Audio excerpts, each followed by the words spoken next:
Welcome to Open Forum from the MTA USA studios in Silver Springs, Maryland. Today we'll be talking about marriage. Why tie the knot? And if you do choose to tie the knot, is the Western style of tying the knot better than the Islamic style? And we have some great panelists here today who will be discussing just those topics with us. Starting from my right, we have Salam Bhatti. Salam is a practicing attorney in New York City. Next we have Imam Nouman Rana. Imam Rana is a imam in Zion, Illinois. And we have Qasim Rashid, the author of The Wrong Kind of Muslim, and now his new book, Extremist. Welcome to the show. Thank you. Good to be here. Having us. So let's get started. Imam Rana, why should one get married? Why even tie the knot? When we study the Holy Quran says that married men and women are protected and safeguarded as if they are in a castle, and safeguarding themselves from the evils of society, the vices of the society, therefore keeping their piety and their righteousness. That's why marriage is a must. So, Qasim, why do you need this protection? Why do you need to be in this castle with another woman? Why can't you find love in other ways? Why do you have to have that commitment? You know, can't you just live with her inside the castle? The beauty of Islamic teachings is that they have a very practical application. God doesn't just say, do it because I told you, but there's a reason behind it. And with marriage, what we find is that it offers the basic building blocks of society. Just as every organization, every company needs a structure to function, the structure for society to function is marriage. The family unit is ultimately how a society develops, advances, and goes to the next level of success. So Salam, I get why a man and woman need to be together. I get why you need a family structure, and I get why you need a castle. But why do you need that piece of paper, that affirmation that you are married? I know plenty of people who live together, who for years on end, and they have great relationships without the quote unquote burden of marriage. What do you tell them? Well, the whole certificate thing is a state thing that just popped up over the last few hundred years. There's religious ceremonies as well. The nikah, there's various ceremonies as well. So, why do you need those? With that, it's a public vow of I am taking responsibility of this, and that's the beauty of marriage. It's showing that you will be responsible for someone and for the future, because whether you're thinking Islamically or secularly, especially if you're thinking in the utilitarianism style, if you want society to progress, then the utility, the happiness, the progress of that society. But I don't care about society. I just care about loving someone, and I don't want to have to be committed for the rest of my life. Well, if you think of that on an individual level, it's a very selfish thought, and it could lead to the unraveling of society very quickly. Is it really a selfish thought? I mean, I love the person I'm with. I want to live in the castle that you described, Imam Rana. Why can't I just live together and do the right thing? Why do I need this contract for society's sake? Right. Well, when people get married, they love that person. They want to dedicate their life for that person. They want to be committed, and that's why there's marriage. People want to be with that person for the rest of their life, and they both take that vow. They both dedicate their lives for each other. And as far as a nikah ceremony is concerned, these are the principles of marriage within Islam. That why there's a nikah ceremony, why there's a wali for the wife, or why are there two witnesses, right? So these are the principles of marriage within Islam that safeguard a husband and a wife before they go into this vow. Now, there's challenges with Western-style marriages. The average person has over 15 partners in a Western marriage. There's lots of data to prove that there may be challenges in that. Divorce rate, you can cite your statistic. But at the very fundamental piece, isn't there more love in a Western-style marriage than any other style of marriage? When you actually go identify someone, when you actually see them, understand them, and you find love in that person, and even if you have to go through a few people, discovering love, shouldn't that lead to longer, more sustaining, more happy relationships? I think we need to differentiate between love and attraction. There's a significant difference between the two. What is the difference? It is possible to be attracted to many different people. It's very possible for that. But the concept of love, as Islam defines it, goes beyond just mere physical attraction. As human beings, as physical beings, we have physical attractions, whether it's to a person, whether it's to a food we like, whether it's to a kind of music we listen to. When we talk about love, about spending your life with someone whom you connect with on a deep emotional So what's the level, difference between attraction and love love? goes How do you cross the beyond the line? physical aspect of it and connects on the emotional level, on the mental level, on the spiritual level, and on the physical level. Absolutely. I don't disagree with you, but are you saying that that does not exist in a Western society? No, Once they find love, what I'm once they saying go is- from attraction to love? What I'm saying is in the Western society, the concept of love before marriage focuses significantly on the physical aspect of it. Now, Islam doesn't knock that categorically. Islam says, yes, there should be physical attraction. This is actually a very important hadith of the Holy Prophet Muhammad, that when you look upon your spouse, you should feel that attraction. That should definitely be there.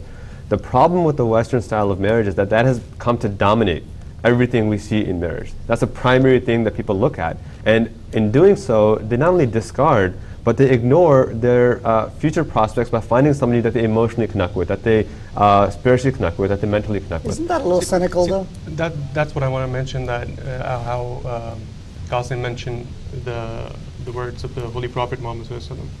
You know, he didn't leave out the attraction or the family or the wealth, right? He mentioned all those, but he mentioned that the spirituality of the woman also counts, and that should be the.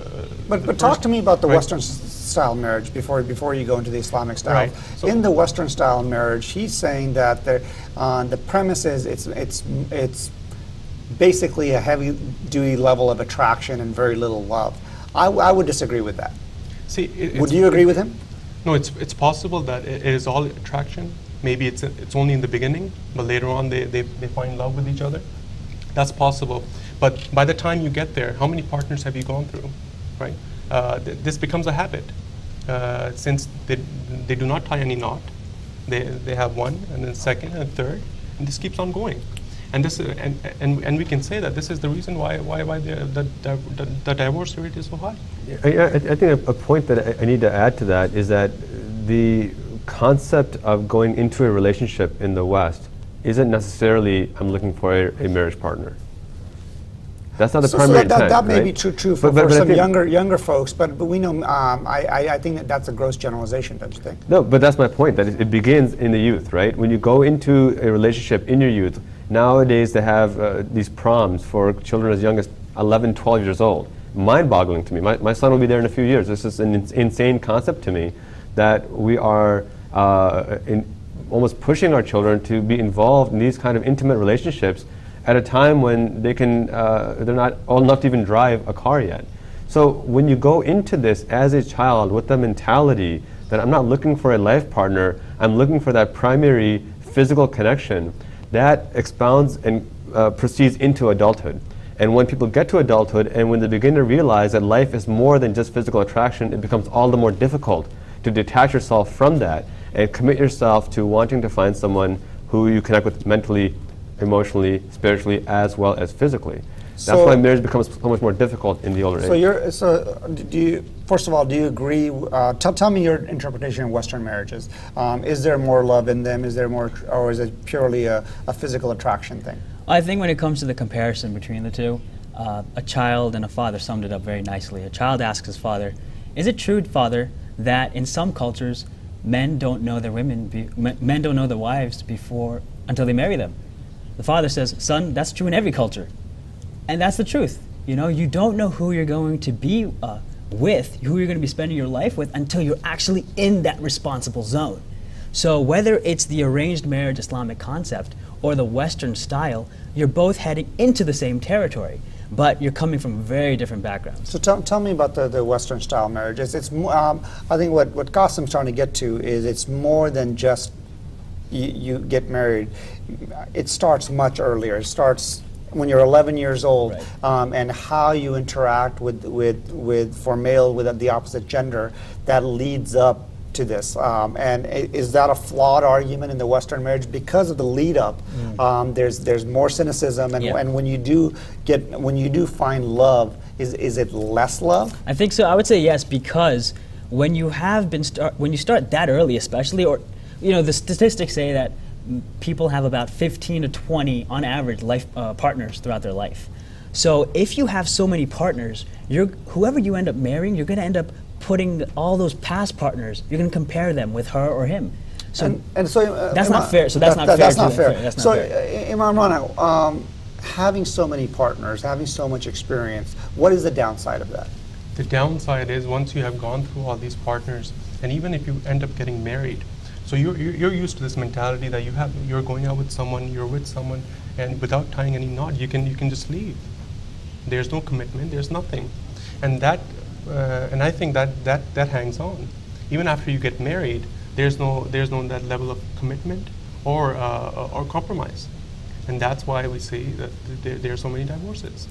Now, Qasim, you have two young boys, and they're going to be coming of age and going to school and doing all these things. And I assume you want them to follow the Islamic system of marriage. Tell me a little bit about the Islamic system. The Islamic system of marriage is very simple. It's one that protects both boys and girls. It teaches boys to respect women and treat them as equal human beings, treat them with the utmost respect. It teaches women to also respect boys and respect themselves, and to recognize that they are the most important part of society, to not allow boys to take advantage of them. When boys are raised with the attitude that they must respect women and treat them as equal human beings, and women are raised with the attitude that they are the most important part of society, which they are, it creates an environment where both have a strong But there's no identity. women on this panel, so that's the downside to check that. Yeah, and no, I mean that's part of this panel directly, but I'm speaking from the Islamic standpoint as the Prophet Muhammad taught, as his wives demonstrated. Let's not forget, his wife Khadija was the president and CEO of her own thriving trade organization. She was one of the most wealthy and powerful women in Mecca at the time. So the idea is that both boys and girls are raised with this concept of identity, who I am, what I stand for. And in doing so, when they get to the point of marriage, they take their years of self-confidence and self-identity and go into the relationship with the intention that I'm looking for a life partner. Not just someone to spend a weekend with, not just someone to have a fling with, but someone who is dedicated, just like I am, to that family unit in the eyes of God and creating that social fabric of society to move society forward. So Imam Rana, there's lots of misconceptions, or perhaps they're not misconceptions, of how the nuts and bolts of an Islamic marriage works. There's misconceptions where women are given by their parents to the person who gives the male who gives the largest dowry, or they're given, the parents actually make the decisions when the children are 6 months old, not even knowing, and they say, oh, the parents said do this. Tell me, what is culture, and tell me, what is the Islamic marriage? Well, that is culture, what you mentioned. We might find this in different cultures, how some girls are married at a very young age, maybe even without their permission. But the Islamic way is that parents can assist because of their experience, because of their age, because they have been married for a long time. And the parent probably knows the child best. Right. And this has to be with the permission of both the bride and the bridegroom. So who makes the final decision in a marriage, in an Islamic marriage? The bride and the bridegroom. So they it's make not the the final. parents. No, And that's they're based on only there religion? for a guide that would guide their children using their experience and their age. So tell me how this works in the Western society, these Islamic marriages. Now there aren't very many Muslims. There aren't many individuals to choose from. Is there attraction in an Islamic marriage, or is this a mechanical thing? You're doing it because of your piety and because of what Qasim explained, or is there any attraction at all? Whereas we describe the Western style as almost off the charts in terms of starting with attraction. Is there any attraction in Islamic marriage? For sure. There's I believe there's 4 criterion for Islamic marriage. One being attraction, another one being what their family is like, what their religious life is like, what their social class is like, because these are all very important factors in the future, and they really help dictate who's going to have a successful marriage. So what are the 4 criteria? It was attraction, family, wealth, and spirituality. Spirituality. Okay. I was 4 for 4. So what is the so how does attraction work? So attraction is very simple. You get to under But you don't supervised. interact very closely. Right. So that's that. So with the Islamic approach, maybe you've never seen this girl, And so your parents or your guardian will arrange something with her parents or her guardian, and you arrange a meeting. It's a supervised meeting, it's chaperoned, and you get to see her, and she gets to see you. You guys get to interact, have a conversation. But how do you get to know a person in such a, with a spotlight on you, there's someone watching, do you actually, other than exchanging pleasantries, can it actually go beyond that to understand who you're marrying? You know, I think it's important to understand that this Islamic concept is not alien to the West. This is the philosophy that even 20th century America embraced and sure, endorsed. but come back to my question for a second. So my point is Yeah. that this anomaly of the dating scene in the West that we see today is the exception. The rule throughout human history has been supervised interaction and opportunity to get to know the other person in a family environment. Most people, as long as they, for the past few generations, have not seen that. Right. Perhaps that was true before Right. that. So in this day and age, it's hard to understand. So my question again is really around, how do you, in this highly supervised manner, how do you get to know the person to make a level-headed, good decision on who that person is, and if they meet the 4 qualities that you're testing for? Well, again, remember, there's not a restriction. It's not that you meet once for 10 minutes and then you're done. If you want to meet once for 10 minutes or 100 times for 100 hours, the criteria that Islam establishes is that there should be a supervised meeting, in the sense that it should be in the company of other people. That doesn't mean that in the room with you. You have the time to get to know the person, and you have no obligation. In fact, Islam says do not make a decision until you feel wholly comfortable. And the reality is, the other day a friend of mine called me, a Christian friend of mine, and said, hey, I'm getting married. I said, great, how'd you meet her? He said, I met her through Match.com. So that concept of them being arranged, he put up his profile, she put up her profile, they matched them together. It was literally So an there isn't arranged much of a meeting. difference now, you're saying, between Western marriage and Islamic marriage. That's my point. So Imam Ran, let me ask you, how does, back to my simple question of, how does one get comfortable in such a highly supervised and where the spotlight is on these two couple? How do they really get to know each other, whether it's once or 20 times? Match.com or others, at least you have some private interaction, so you're committing to a lifetime with this person. See, the question is where are you going to draw the line, right? You can have 1 or 2 meetings, like Qasim mentioned, as many as they need, as they feel that there's need to get to know each other. But at the end of the day, what they're trying to do is they're trying to see if they're compatible with each other. For example, they can discuss maybe their hobbies, their profession, what they like to do, right? Because that's what makes a person, right? And I think that should be sufficient for a person to decide whether he is willing to dedicate himself, to commit himself to this Do you marriage. think someone can get to know someone beyond the physical attraction piece and truly understand a person? Whereas in a Western marriage, through Match.com, you take all these surveys, and or through typical Western marriages, you have these unsupervised interactions where you go deep, and the argument is they even perhaps live together before, so they really get to know the person before they get married. In absence of that, in an Islamic marriage, how does the process allow you to get to know someone, or is the premise that you don't need to know someone that well? See, the bottom line is that, of course, you can only know the person to a certain extent. It's different than if you're going out with someone for a couple of years and then you decide to commit yourself to the marriage. But here we have a couple, a man and a woman, who are willing to get married, and I think it would be enough for them to just discuss some of the basics about their life, and then continue that with knowing each other and what are their hobbies, and then take it from there. And I think that should be sufficient for them to start a relationship. So, Islam, tell me your experiences. You're the youngest one here. You were recently married. You have lots of friends that you shared earlier that you've gone to their weddings and they've met in the Western way. Tell me the difference. I mean, tell me the practical application of this. Well, the practical application of Western marriages? Versus the way you got married and in an Islamic marriage. I mean, does what they're saying hold true? Yeah, more or less. Of course it's always specific to each individual, to each couple, but we can look at things on a statistical level. We can look at people as numbers. And so when it was coming time for me to get married, I did my research. Marriage is a big deal. So I went to my brother, who had been married for a year at that point, and I said, hey, can you give me some advice? And he said, the first year is the hardest. I said, okay, so I took that away.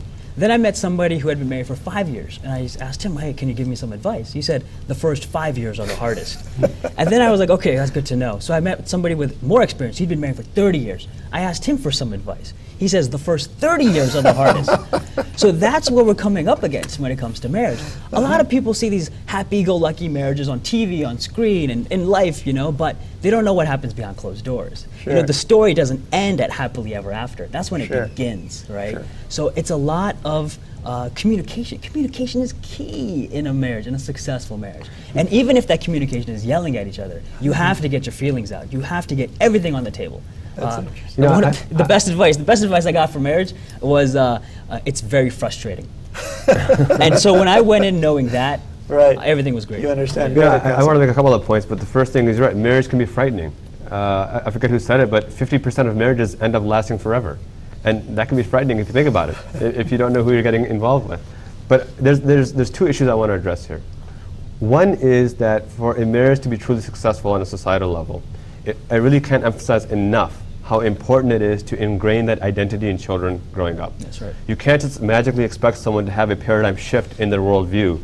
Once they've been raised in an environment where boys are taught it's okay to be with as many different girls as possible, and women are told it's natural that guys will want you in that way, so don't fight it, which is what we're having in the society right now, which is why But that's true for Western and Islamic. That should be a value statement. No, I agree, but my point is that when you have a Western society where, and this is a fact, we live in a society where women in the Western culture are not treated as equals. 1,000 women are killed every year in America by their husbands or boyfriends.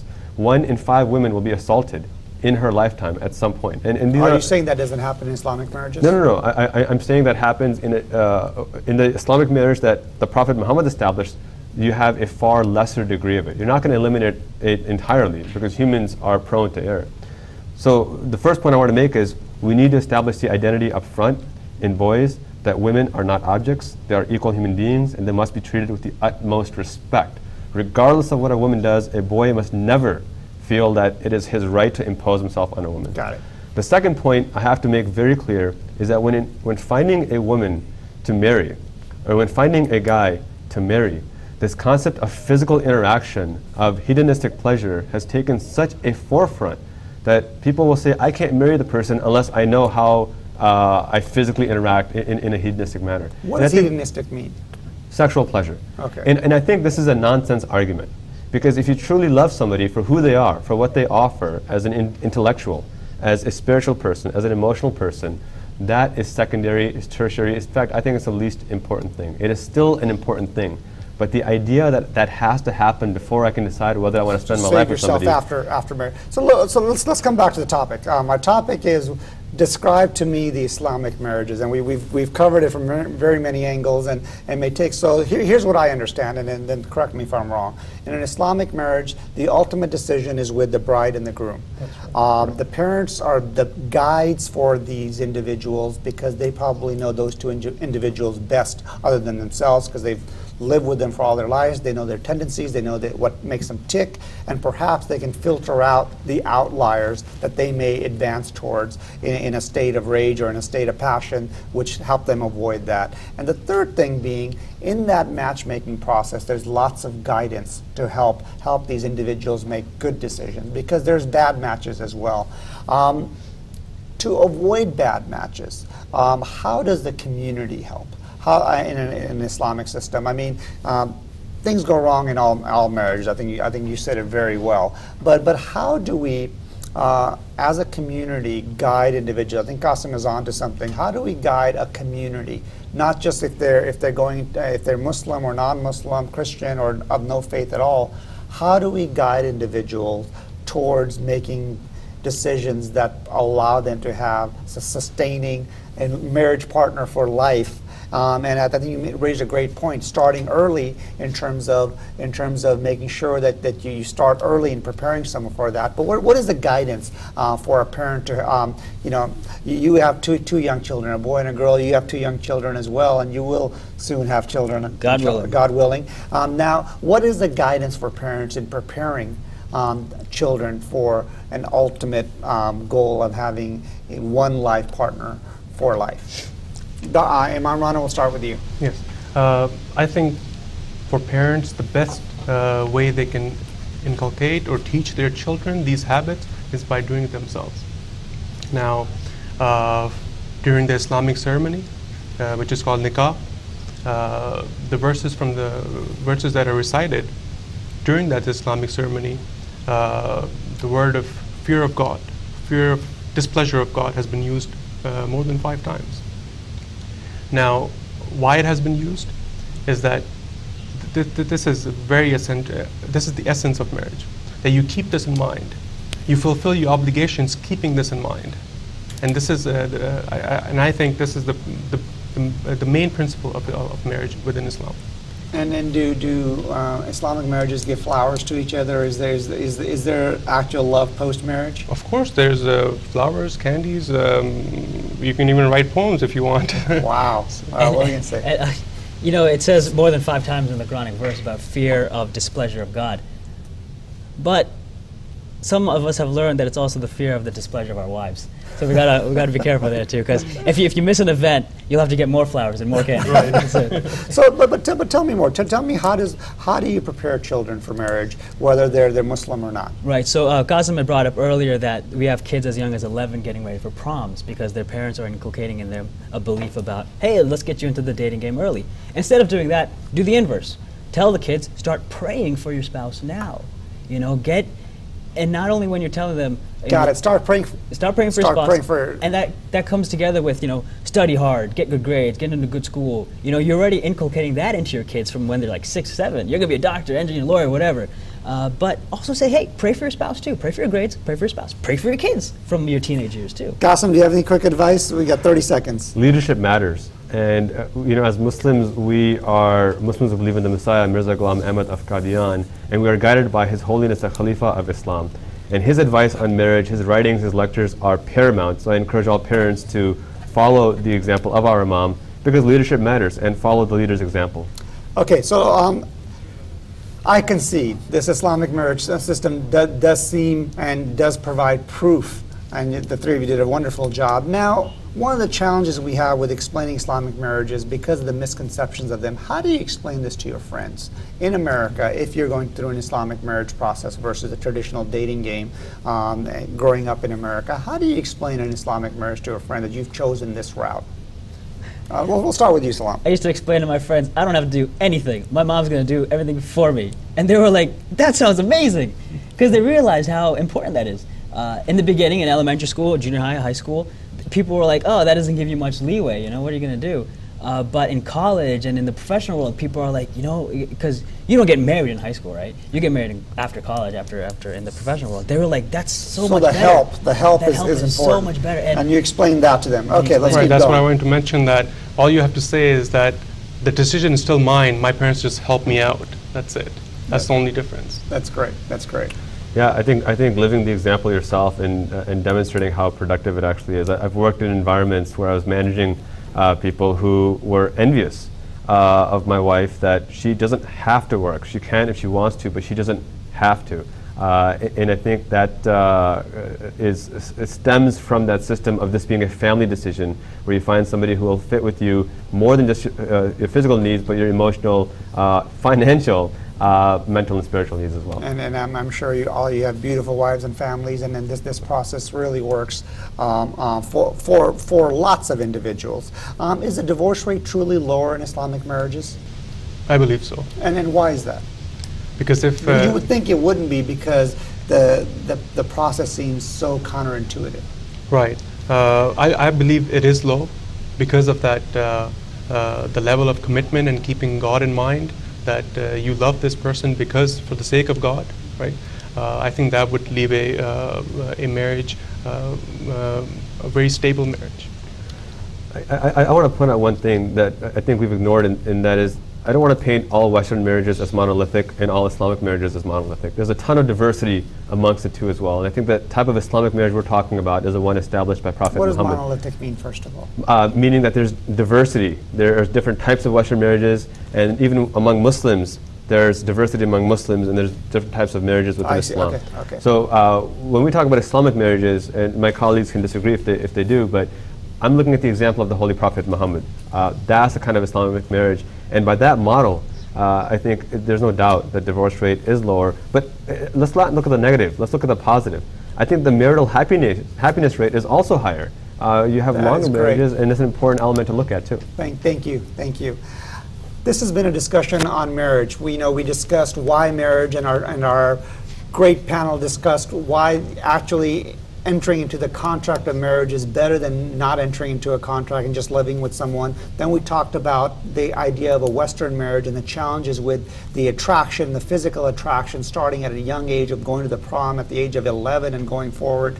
And then we moved on to Islamic marriages, realizing that Islamic marriage, if done properly, has lots of value in having the assistance of your parents, in having the prayers, and in fearing God when you get married, and starting at a young age and building up to that has lots of value in getting married. Hopefully this has been helpful in those of you who are looking to get married, and those of you who are, you're enjoying your marriage in that process. Thank you for being with us. Thank you for joining Open Forum, a program of MTA USA from our offices in Silver Spring, Maryland.